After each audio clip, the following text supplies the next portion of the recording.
downside surprise on a payrolls report.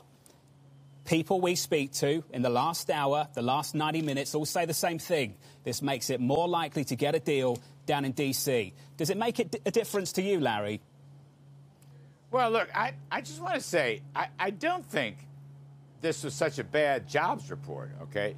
It may have come in a wee bit under expectations, but I don't know what that means. 6.7% unemployment rate is big news. The CBO and others didn't expect single digits until early 2021. So we got the single digits the last couple of months, 6.7. And incidentally, importantly to everybody, if you look under the hood, the biggest drops in unemployment were in the minority groups, African Americans, Hispanics, Asians. And let me add, it's not a minority group, it's a majority group. Another big drop in unemployment came from women. That is not just people leaving the labor force. I beg to differ. We also scored in the household survey, private jobs were up nearly 500,000. That's a strong number. And it's true, we have 10 million unemployed. I understand that. There's still a lot of hardship left, no question. However, let's keep in mind that the peak of that number was 23 million. And when we look at the other statistics, and I'm sure you will want to know, talk about that, other statistics on retail sales and housing and capex are very strong. And Atlanta Fed GDP now is looking for 11% Q4. That's their number, not ours. But I'm just saying, I think the economy is very much in a V-shaped recovery. The PMIs were strong. The ISMs were strong. So let's put this in some perspective. The job numbers are not the only stat. And 6.7% unemployment is an awful good number. So, Larry, you and I could debate the state of the economy. I think what matters is how you read the economy, how the administration sees the economy, and what it means for how you put together a policy package. So, Larry, talk to me about it. Where are you on stimulus talks right now? Well, I think what we've got, Senator McConnell's talking to House Speaker Pelosi. Our team is, of course, in touch, particularly with Senator McConnell and Republican House Leader Kevin McCarthy. People are glad to see that the other team has come down in its numbers. On the other hand, there are still policy differences that remain. I think Mitch McConnell sounds, to me, I've known him quite some time, a little more optimistic, but I can't say one way or other what the outcome's going to be. I don't want to dare predict that.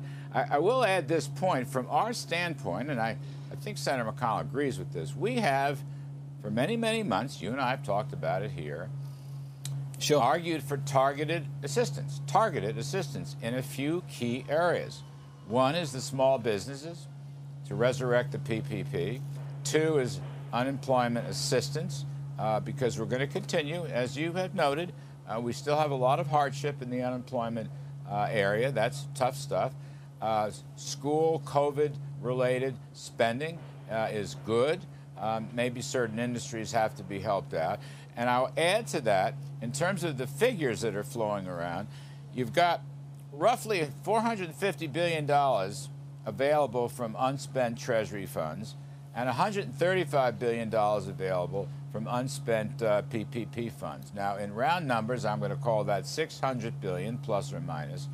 It would be good to use that money, which has already been appropriated once, use it to redeploy it and reappropriate it, and in a sense, the bookkeeping is okay. You're not really adding above what the legislators suggested way back last winter and a little bit this summer. There's a good way to do that, around $600 billion. I'm not going to get into a numbers game. That's up to Senator McConnell, Speaker Pelosi. I'm just saying. Well, Larry, you're getting into a numbers game right now. You're bringing up the numbers. I'm just saying there's a key targeted areas that could be funded by redeployed appropriations. $160 billion. That's the state aid in the bipartisan plan.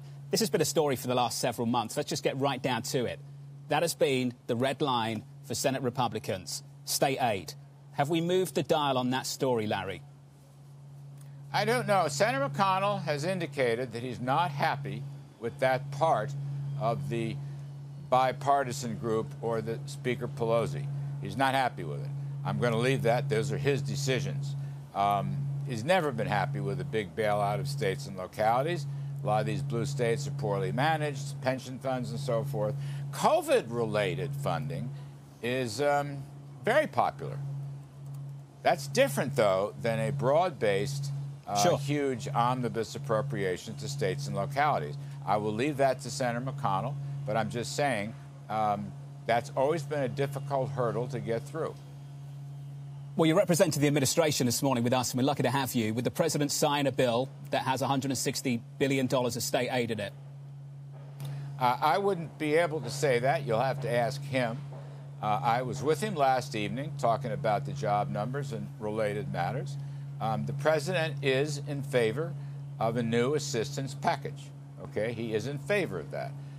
But the details, the targeting that I discussed earlier, is absolutely crucial. And as you know, Jonathan, the president has always opposed a large-scale appropriation for state and local governments that he, President Trump, believes have been mismanaged for many years.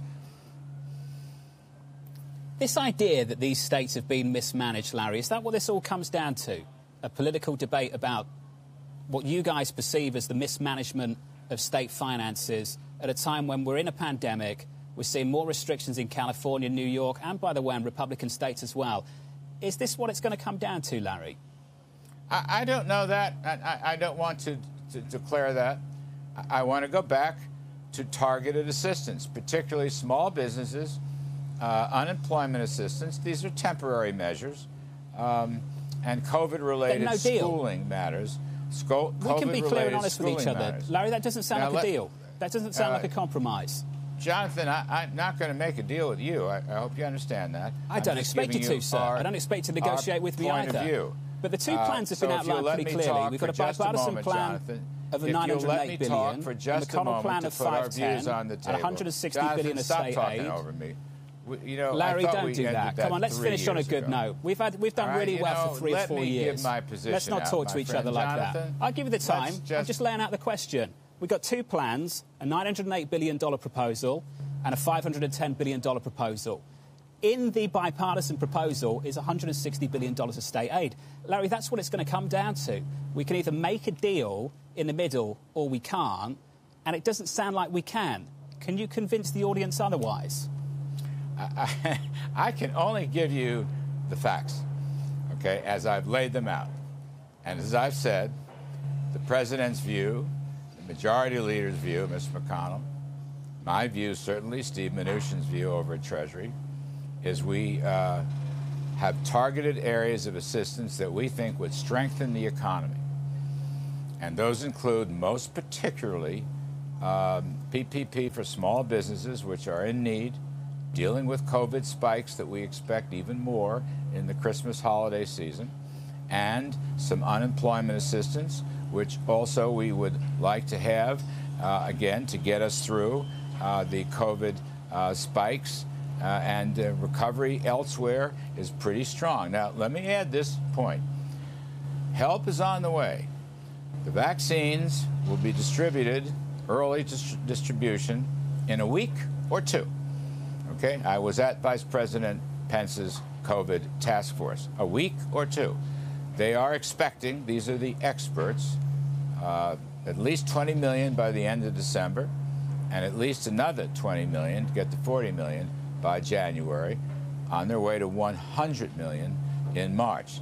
Now that becomes awfully important, not only for the health and safety of Americans, but also it will help keep businesses open, which is our view. We do not want businesses closed.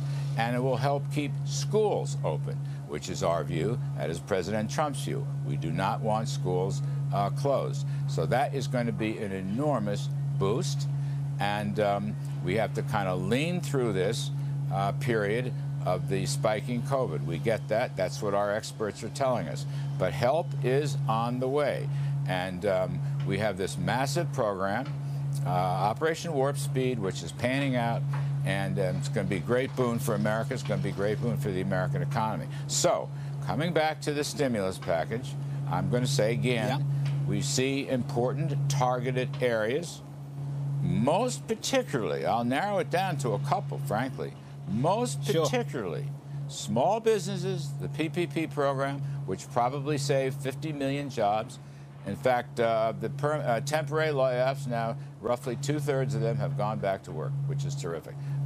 Secondly, some unemployment assistance because, as I've acknowledged, despite much better than expected jobs numbers for the last 7 months, there are still hardships, and we need to help out on that. I would say those are the two biggest, and perhaps COVID-related assistance to schools. We want to keep the schools open. We want to keep the business open.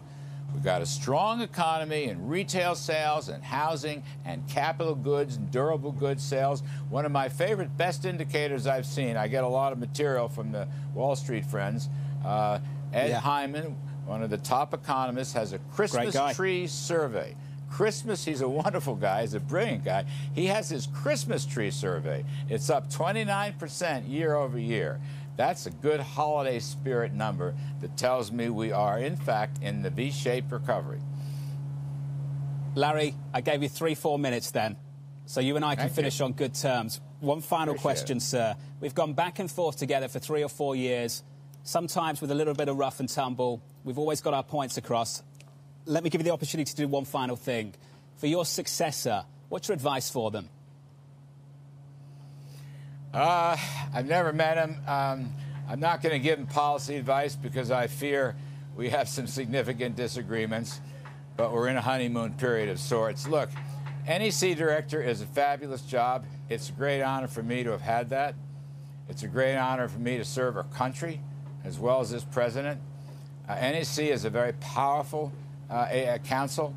It gets involved in nearly every aspect of economic life, of trade life, of national security matters, sits on the National Security Council. It is involved across the board, almost every conceivable thing, the NEC. It's a great job. I wish him luck. I do. I pray for him. I do. He better be ready to work hard hours, but I'm sure he knows that. He has served in government before. It's a terrific job. And I am blessed to have held that job for nearly 3 years. As I say, it's the high point of my professional career. And I've always thanked President Trump on that. And I thank everybody else for the opportunity to do this. I just loved the job.